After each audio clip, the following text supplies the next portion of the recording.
통계를 보니까 우리나라의 로또 복권 당첨자가 3,000명이랍니다. 혹시 이 중에 10억짜리 당첨되신 분 혹시 계세요? 안 계신 것 같네. 미국에는 우리보다 이 복권이 더 커요, 액수가. 그런데 매우 심심한 학자들이 복권에 당첨된 사람들이 어떻게 사는가를 추적해 봤더니 대부분 자살, 이혼, 마약, 알코올 중독, 그 다음에 알거지, 파산, 이게 거의 대부분이에요. 그럼 갑자기 10억, 30억, 막 50억 이렇게 생겼는데 왜 그렇게 됐을까 하는 거예요. 그것은 돈을, 그 정도의 큰 돈을 컨트롤할 만한, 가질 만한 아직 내공이 쌓여 있지 않은데 갑자기 큰 돈이 생기니까 허랑방탕, 흥청망청하다가 그렇게. 그러니까 돈이 갑자기 많이 생기는 게 행복해지는 것이 아니고 그 돈을 가질 만한 내공이 쌓여야 돼요. 바다에 떠 있는 빙산을 보면은 빙산이 위에 조금 나와 있는데 밑에는 이렇게 크죠? 이게 몇 퍼센트입니까? 90%고 여기가 10%입니다. 이게 얼음의 비중이 0.9니까 90%는 가라앉고 나머지 10% 뜨게 돼 있어요. 그러면 이게 사업에서 성공한 부분 또는 소득이라고 가정하면 요걸 크게 하려면요, 여기다가 뭔가 얹어 가지고는 안 돼요. 요걸 크게 해주면 이게 나오게 돼 있어요. 로또에 당첨된 사람들은 어떻게 생겼냐면은 이렇게 생긴 거예요. 이렇게. 다시 말하면 내공은 전혀 이 사람이 이 큰 돈을 컨트롤할 만한 내공이 없는데 그만한 캐패시티가 안 되는 사람인데, 다시 말하면 그만한 어떤 이 사람의 폭이 안 되는 사람인데 갑자기 이만큼 돈이 생기니까 이게 어떻게 된 거예요? 업사이드 다운한 거죠. 그러니까 오죽하면 미국이나 영국에서 한꺼번에 복권 돈을 안 주고 연금으로 주겠어요. 다 주니까 자살, 이혼, 마약, 알코올 중독, 안 그러면 알거지, 이렇게 되더라 이거예요. 갑자기 돈이 생기니까 어떻게 쓸지를 몰라. 그래서 반드시 돈은 자기가 땀 흘려서 벌지 않으면요 행복해지는 것이 아니라고 합니다. 자, 그래서 저는 요 90% 이 내공을 어떻게 키울 것인가 하는 것을 말씀을 드리려고 합니다. 자, 오늘 제가 제목으로 잡은 것은 재심 합력입니다. 여기서 많이 보신 분들도 계실 거고 이게 무슨 귀신 신나라 까먹은 소린가 그렇게 생각하는 분도 계실 텐데, 제자는 가지런할 제자입니다. 가지런할 제. 수신제가 할 때 그 제자예요. 수신제가는 저 어르신들은 다 아시죠? 예. 수신제가 할 때 제자입니다. 그러니까 몸을 닦고 집안을 가지런하게 한다. 그러니까 재심 합력은 많은 사람들이 마음심이니까 마음을 가지런하게 해서, 다시 말하면 많은 사람들이 한 마음이 되어서 힘을 합한다, 그런 말이에요. 많은 사람들이 한 마음이 되어서 힘을 합한다. 요거 이렇게 하지 않으면요 네트워크 사업은 성공하기 어렵습니다. 그래서 집안을 가지런하게, 요 제가는 그러니까 자기 조직이라든가 자기 라인을 가지런하게 하는 것, 한 마음이 되는 거예요. 한 마음이 되면 어떻게 된다고요? 예, 치국이 되고, 치국은 우리 국내 시장을 석권하고 그렇게 되겠죠. 그리고 글로벌로 나가서 세계 시장을 석권한다, 평천하가 되겠죠. 그렇게 하면. 예. 그러니까 요 가지런할 제자예요. 가지런할 제자. 요것이 이제 애터미 사업의 성공의 아주 핵심입니다. 나 혼자 하지 않고 같이 더불어 한다. 중국 속담에 갑파치 셋이 제갈량을 이긴다 그렇게 돼 있어요. 제갈량 하면 모르는 사람이 없어요. 세계 최고의 참모거든요. 장자방이라 그 당시에 총나라 유비를 섬기는 군사입니다. 그런데 못난 갑파치 셋만 모이면 제갈량도 이길 수 있다. 그런데 그게 헛소리 같은데요, 요즘 학자들은 그것을 집단지성이라고 그럽니다. 어떤 개별지성도 집단지성을 이길 수가 없다. 이렇게 돼 있어요. 세상에 공짜는 없어요. 공부하지 않고 성공한 예는 지금까지 역사상 없습니다. 그런데 그러면 당장 거부감이 들 거예요. 헤이고 우리 이웃집 놈 공부 잘해가지고 서울대학 나왔는데 완전히 건달이더라. 이렇게 난단 말이에요. 그것은 공부에 대한 개념이 잘못 잡혀 있으니까 그래요. 우리 선조들은 공부를 그렇게 생각하지 않았어요. 공부, 이 글자 써놔봐. 이게 무슨 말이에요, 이게 공부, 기술공짜 지압이 부자거든? 기술 가진 지압이가 공부인가? 이렇게 만들어놨어요, 이렇게. 그런데 학교에서 영어, 수학을 잘하고 성적이 좋고 하는 것도 공부는 공부입니다. 근데 그건 공부 중에 3분의 1밖에 안 되는 무슨 공부예요? 머리 공부예요. 머리 공부. 과거 농경시대나 산업화 시대는요, 머리 공부만 잘해도 평생 존경받으면서 잘 먹고 잘 살았습니다. 우리 고등학교 이 동기들도 의과대학, 그 다음에 사법고시에서 이 판사나 검사 되고, 그 당시에는 지금처럼 변호사 되는 게 아닙니다. 판검사가 다 돼요. 그런 사람들은요, 지금 아주 잘 살아요. 그 사람들이 잘 사는 이유는 이유는 단 하나밖에 없어요. 고등학교 때 공부를 잘했다는 이유밖에 없어요. 그게 머리 공부입니다. 그러다 보니까 너도 나도 막 학원에 보내고 뭐 하고 해가지고 머리 공부를 잘 시키려고 그래요. 근데 저것은 공부의 일부입니다. 공부라는 개념은 성리학에서는 굉장히 중요한 개념이에요. 공부를 성리학에서 뭘 공부를 하냐면 아까 수신을 공부라고 합니다. 수신. 몸을 닦는 거예요, 몸을. 수신을 공부라고 그랬어요. 수신은 우리 몸은 머리가 있고 마음이 있고 요 육체가 있어요. 이 전체가 세 가지를 몸이라고 그랬어요, 몸. 그러면 머리 공부만 열심히 하는 게 공부를 잘하는 게 아니고 이 마음 공부를 해야 된단 말이에요. 마음 공부가 이 머리 공부를 이건 이 쿨헤드, 냉철한 이성을 의미합니다. 뭐 판단력이 있어야 돼. 뭐 알아야 면장한다고? 뭘 알아야 올바른 의사결정을 할 수가 있습니다. 일반적으로 경제학이나 경영학에서 이유는 불확실한 미래에 대하여 올바른 의사결정을 한 대가다, 그렇게 돼 있어요. 그러니까 올바른 의사결정을 하지 못하면 이윤이 나는 게 아니라 손실이 나게 돼 있습니다. 그러니까 냉철한 이성, 이것이 머리 공부입니다. 그 다음에 이제 마음 공부는 이게 warm heart예요. warm heart, 따뜻한 마음입니다. 이게 아무렇게나 사기쳐가지고 돈 벌어서 잘 살 것 같은데요, 근데 그런 놈 한 놈도 못 봤어요. 반드시 따뜻한 마음, 나 말고 내 파트너들, 그 다음에 우리 국민에게 보람이 있고 유익한 일을 해야 되겠다고 하는 생각을 가져야만 성공할 수 있다는 게 학자들의 견해입니다. 이것은 굳은 결심, 간절함, 도덕성, 성실성, 정직성, 이런 것들이 전부 마음에서 우러나는 거란 말이에요. 그 다음에 이제 머리로 알고 마음으로 결심을 해도 몸이 움직이지 않으면 아무 소용없어요. 몸 공부입니다. 몸 공부. 이것은 건강입니다. 건강 그리고 부지런함입니다. 인더스트리. 그러니까 암만 머리로 생각하고 마음으로 결심을 해도 실행에 옮기지 않으면 안 된다는 거예요. 그런데 이 수신이 몸 공부의 일종인데 이게 제일 어려워요. 이게 제일 어렵기 때문에 수신 앞에 4가지 덕목이 더 있습니다. 경물, 치지, 성의, 정심이라는 게 있어요. 이것은 머리 공부, 마음 공부를 얘기하는데 그 다음에 수신이 나와요. 왜냐하면 몸을 움직이는 게 쉽지가 않아요. 내일부터는 내가 5시에 일어나서 운동을 해야지. 운동을 하면 건강이 증진된다. 머리로도 알고 마음도 먹었는데 아이고 조금만 더 자고 내일부터 하자. 하나도 안 돼요. 몸이 말을 안 들어. 몸이. 이게 습관인데요. 근면성인데, 따라서 성공을 위해서는 이 3가지가 한꺼번에 이루어지는 것, 이것을 우리 조상들은 공부라고 불렀습니다. 공부라고 불렀어요. 자, 그런데 이 공부 중에 가장 핵심이 뭐냐 하면은 마음 공부예요. 마음 공부. 내가 애터미 사업으로 반드시 성공하겠다.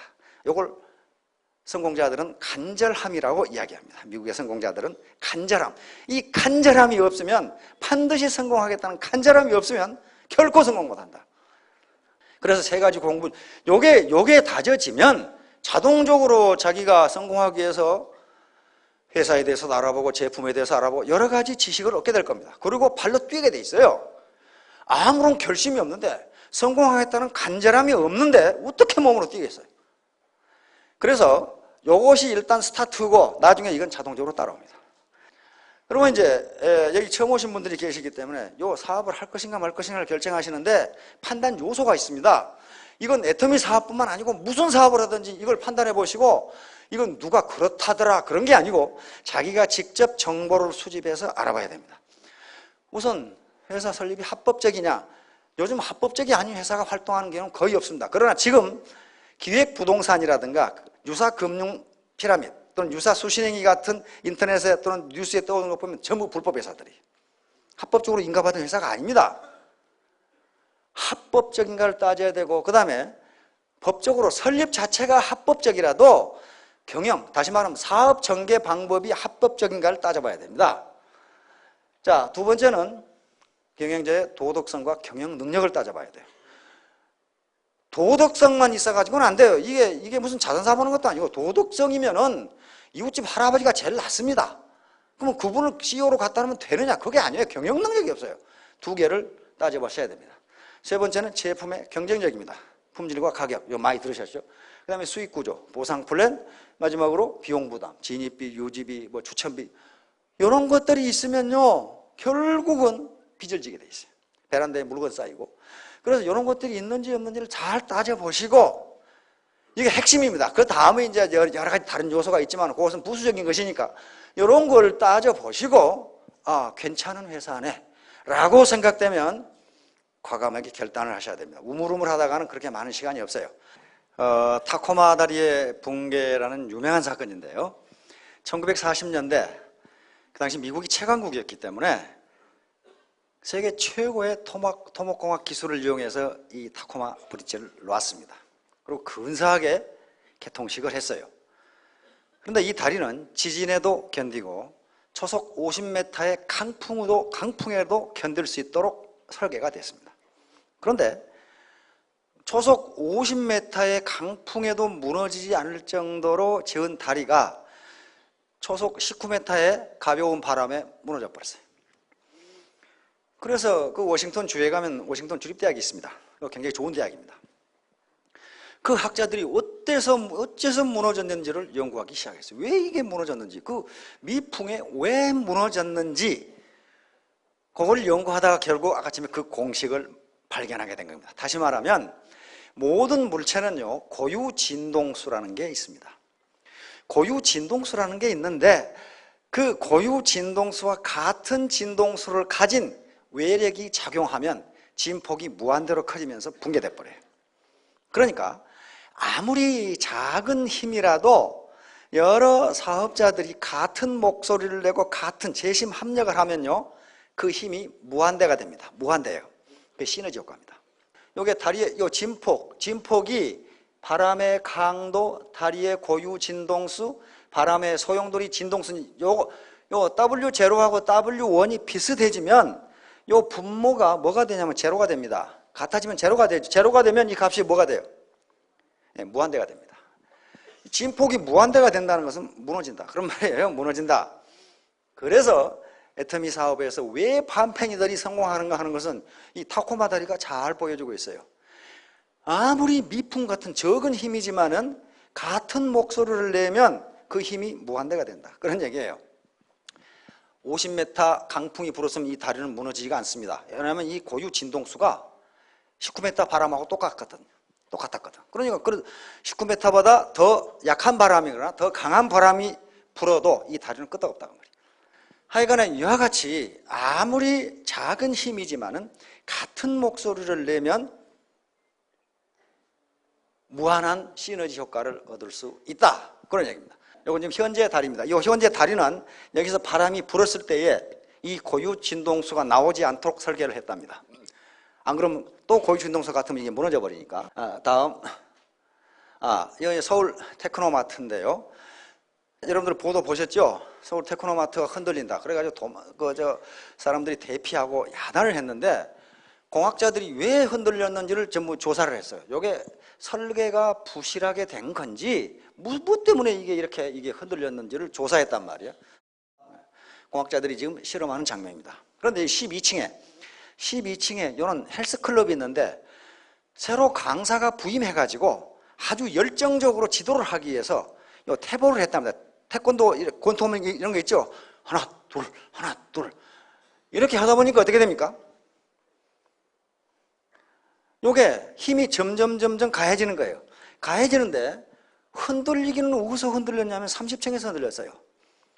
여기 바닥에서 구르는 태보의 진동수가 30층 진동수하고 같았던 거예요. 그럼 거기서 흔들린 거예요.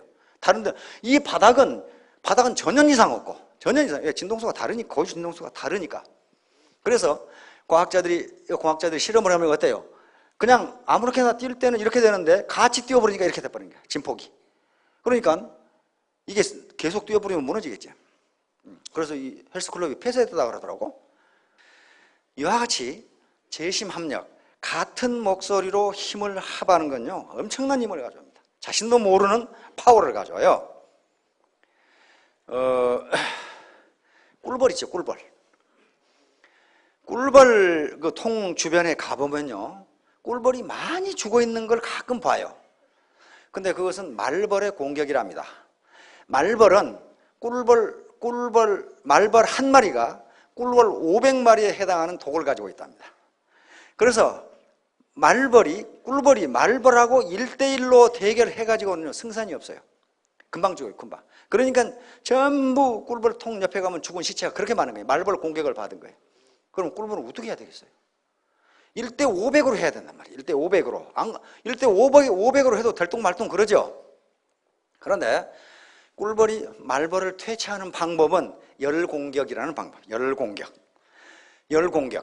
열공격이 뭐냐면은 말벌은 45도에서 47도 사이 이상으로 온도가 올라가면 말벌은 죽어버린답니다. 그런데 꿀벌은 그것보다 죽는 온도가 1도가 높아요. 1도가 높기 때문에 꿀벌 수백 마리가 말벌을 에워싸고 그놈을 안에서 온도를 높이는 거예요. 온도를 높여서 딱 1도 차이로 딱 죽으면 딱 해산하면 꿀벌은 안 죽는다고 말이에요. 1도 차이로 딱 말벌이 죽을 만큼만 포위를 해가지고 온도를 높여버리는 거예요. 그러니까 혼자 말벌을 대항할 수는 없다. 인적 자본을 1대1로 비교하면요 국내 유수 기업들에 근무하는 사람들보다 애터미에 오는 사람들의 인적 자본이 결코 많다고 할 수가 없습니다. 저요 1대1로 하면 집니다. 그들이 가지고 있는 인적 자본의 질이 훨씬 높아요. 그런데 그들을 이기려면 어떻게 해야 되겠냐? 1대1로 해가지고는 이길 수가 없어요. 그래서 재심합력, 여러 사람이 같은 마음으로 힘을 합하지 않으면요 그 사람들을 이길 수가 없어요. 인적 자본이 휴먼 캐피탈 인적 자본이 더 적은 상태에서 그들보다 더 고소득을 올리는 유일한 방법은 재심 합력하는 길밖에 없어요. 같이 하는 방법밖에 없어요. 애터미 사업은 혼자 하는 게 결코 아닙니다. 아프리카 속담에 그런 게 있어요. 시중에 책도 베스트셀러가 돼 있어. 그 아프리카 속담입니다. 빨리 가려면 혼자 가고 멀리 가려면 같이 가라. 그렇게 돼 있어요. 아프리카에서 멀리 가려면 같이 가야 돼요. 안 그러면 어떻습니까? 중간에 사자한테 잡혀 먹히거나 뭐가 수가 있죠. 같이 가야 됩니다. 같이. 이렇게 소리를 지르면 유리창이 깨지는 것도 유리창의 고유 진동수하고 소리의 진동수하고 같도록 하기 때문에 그렇습니다. 우리 고음 올라가는 어떤 가수 있던데 가수는 유리컵을 놔두고 계속 고함을 지르니까 유리컵이 깨져버리더라고.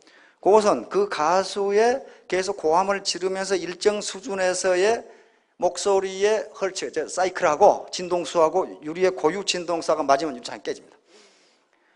그 정도로 이걸 공명이라고 합니다. 공명 또는 공진, 다시 말해 리소넌스.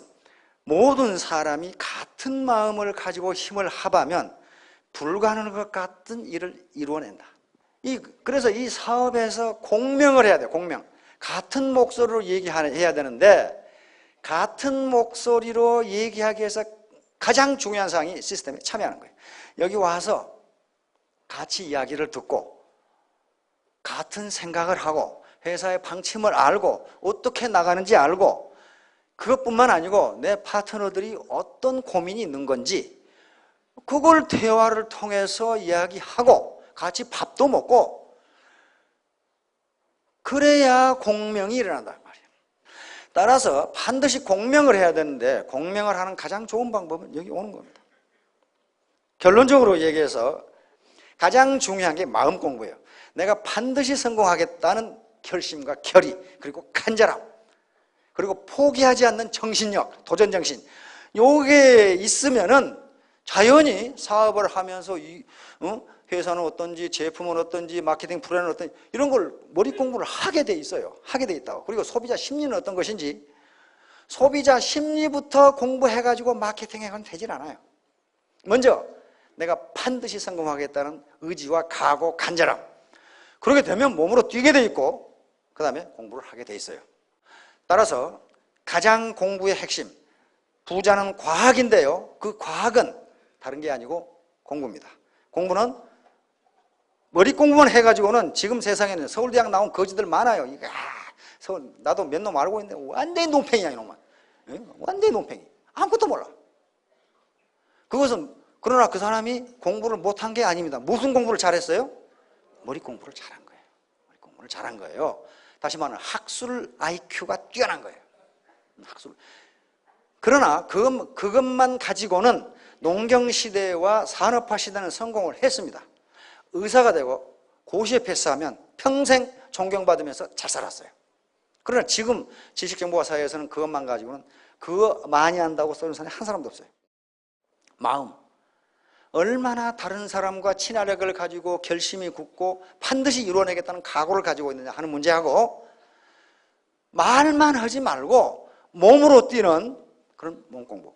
세 가지만 하시면은 아마 3년 이내에 여기 우리 어르신들도 1,000택, 2,000택 이쪽에 젊은 분은 한 5,000택 되실 것 같고 크게 성공하시기 바랍니다. 감사합니다.